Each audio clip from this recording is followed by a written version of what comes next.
Story 1. The power outage. It was an unusually cold March night. The kind that made every creak of wooden, rustle of leaves outside, seem just a little more unsettling. This happened a few years ago, but I can still recall every chilling detail. I just come home from a long, exhausting shift. It was close to midnight, and the only thing on my mind was settling down, with a nice, cold beer. The house was dim and quiet, as usual for that time of night. I kicked off my boobs, flopped onto the couch, and cracked open a beer, letting out a sigh of relief as I took a swig. After an especially growling day, there's nothing quite like those first few sips. Like each one erases a fraction of your stress. I didn't even bother turning on the TV at first. Instead, I just leaned back, closed my eyes, and let the silence wash over me. But as I sat there, the heavy silence began to feel a bit too still.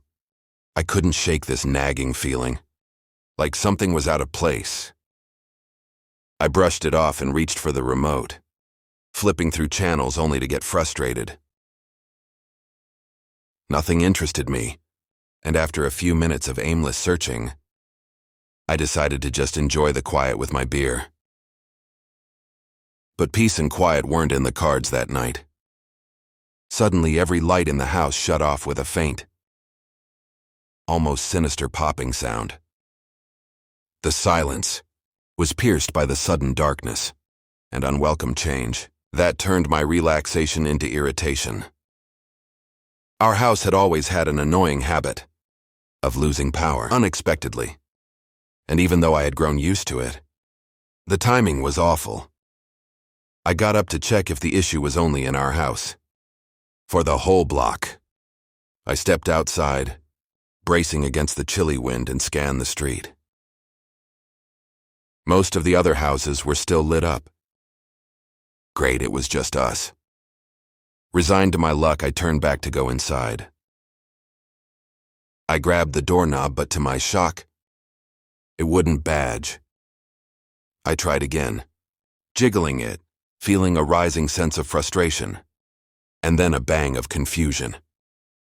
I never had trouble with that door before. As I tried again, a strange thought hit me. What if someone had locked it? My stomach twisted as I began to suspect that I wasn't alone in my own house. I'm not loudly calling my wife's name, hoping she'd wake up. But there was no response. Panic cropped in and I ran around to the back door, only to find that locked as well. I never known my wife to lock both doors, especially at night, and my mind began racing with increasingly dark thoughts. When I reached the side of the house to check the breaker, my heart dropped. The hose, which I had left coiled up, was now scrolled across the yard, looking as though it had been dragged there by someone in a hurry. I realized someone had intentionally cut the power. With growing dread, I looked through the window, catching the faint but unmistakable beams of flashlights moving through my living room. Two figures rummaging through my belongings. I was paralyzed by a sudden surge of anger and fear. Without thinking, I reached into my pocket, only to realize that I left my phone on the couch. Panic turned into frustration, and then sheer determination. I had to do something. I couldn't just stand there. I bolted to my neighbor's house and pounded on the door, hoping they'd be awake. Thankfully, he opened up and I quickly explained the situation, borrowing his phone to call the police. As I waited on the porch, my mind was fixated on my wife. She was inside asleep and completely vulnerable. I imagined those intruders finding her, and a chilling wave of guilt washed over me. I put her in danger without even realizing it. After what felt like an eternity, the police arrived and I met them on the curb. explaining everything, in a hurry.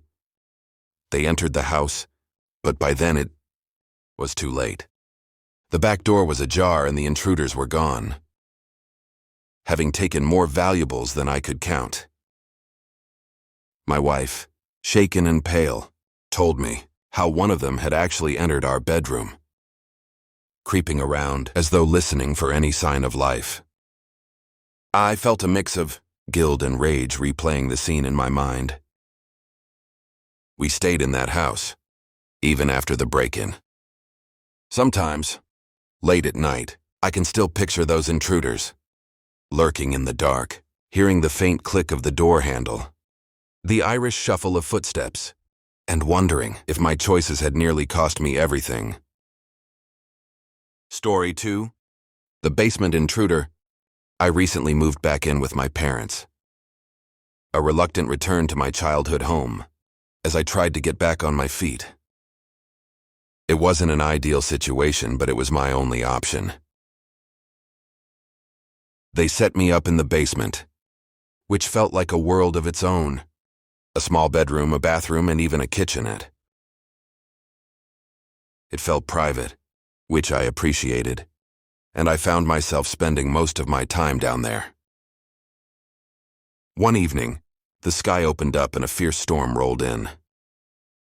Thunder shaking the walls and rain slamming against the windows with an almost frantic energy. My parents were out of town, so I had the place to myself, which honestly I didn't mind.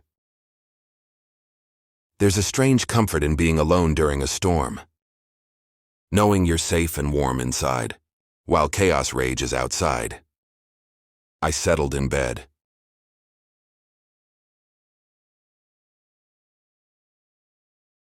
Suddenly everything clicked off. The lights, the ham of the fridge, even the sound of my little heater. The basement was swallowed by darkness, and for a moment, I sat there, my heart pounding from the sudden change. I cursed under my breath, hoping it was just a temporary outage. But with the storm raging outside, I knew it might be a while. I thought about heading upstairs to check the breaker, but the idea of stumbling around in the dark didn't exactly appeal to me. I decided to wait it out, figuring I could just go to bed and deal with it. In the morning, as I lay there listening to the storm, a sudden, sharp thought against the basement window made my heart leap into my throat. The sound was heavy, deliberate, as though something or someone had slammed into the glass. My first thought was that the wind had thrown a branch against it, but something about the sound felt off. I grabbed my phone, using the flashlight to light up the basement. As I cropped toward the window, the storm outside made it hard to see. But as I peered through the glass, my blood ran cold. Pressed against the window, barely visible in the dim light, was the face of a man. His eyes were wide, his face pale and rain-soaked, and he was staring directly at me. I stumbled back, my breath catching in my throat, as I tried to process what I had just seen. But before I could react, he vanished from view, disappearing into the darkness. I was frozen, unsure of what to do. Every irrational thought told me to call the police.